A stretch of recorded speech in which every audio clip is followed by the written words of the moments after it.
ပြောပြပေးသွားမှာကတော့ဒီ iMac 9ကိုဘယ်လို agent အကောင့်ဘယ်လိုအသုံးပြုအောင်လဲဆိုတော့ကျွန်တော်ပြောပြပေးသွားမှာဖြစ်ပါတယ်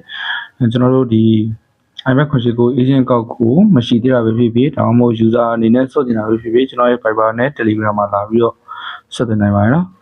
Viber ကတော့39909060နဲ့ Telegram ကတော့ Yahoo ဘာတွေရိုက်လိုက်ပေါ်လာမှာပဲဖြစ်ပါတယ်နော်ကျွန်တော်လောလောဆယ်အရင်ဆုံးပြောပြပေးသွားမှာက agent အကောင့်ရပြီဆိုတော့ login ဘယ်လိုဝင်ရမလဲဆိုတော့ကျွန်တော်ပြောပြပေးသွားမယ်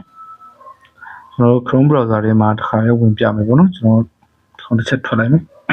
ဟိုဒီလိုမျိုးဝင်ရမယ့်နေရာဖြစ်ပါတယ်ဒါကတော့ user နဲ့ password ကိုကျွန်တော်တို့ထည့်ပြီး login ဝင်လိုက်ပါကျွန်တော်ကတော့ဒါရှိပြီးသားမလို့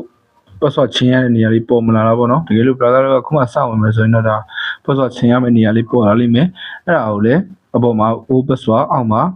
confirm password အနေနဲ့အပေါ်မှာ password အောက်မှာကိုထားခြင်းတဲ့ password တစ်ခုကိုနှစ်ခါထည့်ပြီးရပြီနော်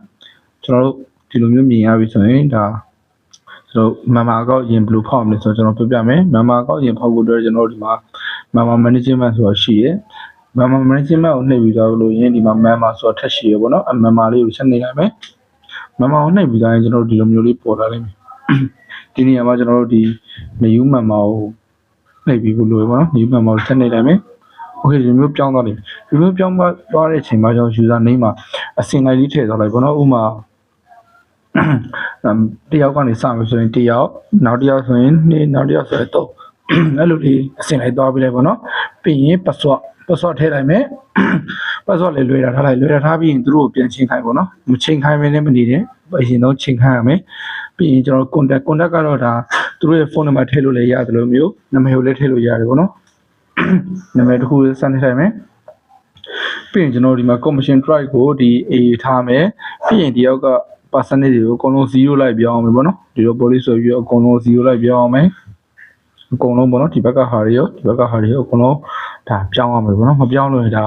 user 0ပြန်ပြီးတော့ commission တွေရောက်သွားမှာမလို့နော်ဒါတွေပြောင်းမယ်ပြီးရင်ကျွန်တော်တို့ဒီယောက်ကဟာတွေလေဒါပိတ်ချင်လည်းပိတ်လို့ရပါတော့တကယ်မပိတ်တာအကောင်းပါပြီကျွန်တော်အကုန်လုံးထည့်ပြီးသွားပြီဆိုရင်ကျွန်တော်တို့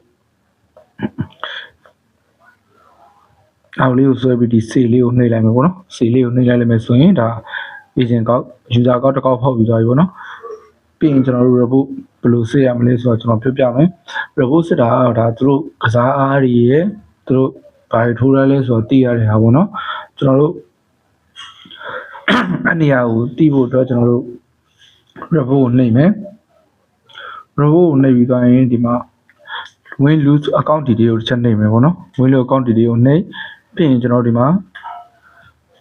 မနေ့ကဟာလေးစစ်လို့ရတယ်လို့ဒီတစ်ပတ်အရင်တစ်ပတ်ဒီလအဲ့လိုမျိုးစစ်လို့ရတယ်ပေါ့နော်ကျွန်တော်ဒီလဟာကိုစစ်ပြမယ် just mount ရေးပြီးသွားရင်ဒီဘက်က submit ကိုတစ်ချက်နှိပ်လိုက်မယ်ပေါ့နော်ပြီး submit ကိုနှိပ်လိုက်လို့ဆိုကျွန်တော်ဒီလိုမျိုးလေးပေါ်လာတယ်ဒါထိုးထားတဲ့ဟာတွေရဲ့ဒါ user name တွေရဲ့သူတို့ဘာတွေထိုးထားလဲဆိုတော့မြင်ရတဲ့နေရာပေါ့နော်ဒီဘက်မှာ company ရဲ့နိုင်ရှုံးပါမယ်ဝင်လို့ပါမယ်ပေါ့နော် commission တွေပါမယ်ဒီသူတို့ဘာတွေထိုးထားလဲသိရင်ကျွန်တော်တို့သူတို့ရဲ့ user name လေးကိုတစ်ချက်ထောက်လိုက်ပါ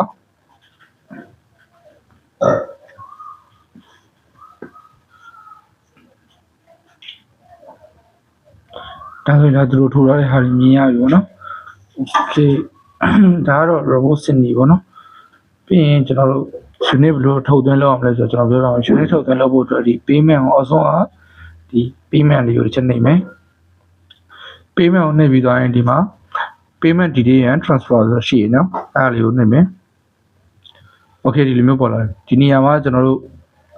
အဆုံးဟာလေးကိုနှိပ်လိုက်ပြီးရင်ကျွန်တော်ထည့်ချင်တဲ့ user ကိုရှိလိုက်ပေါ့နော်ဥပမာကျွန်တော်တို့ကဘယ်တရားကိုထည့်မလဲတစ်ကိုထည့်မလားတစ်ကိုထည့်မယ်ဆိုရင်ကျွန်တော်တို့ဒီမျိုးတစ်ကိုယူလိုက်ပေါ့နော်ပြီးရင်ဒီမှာ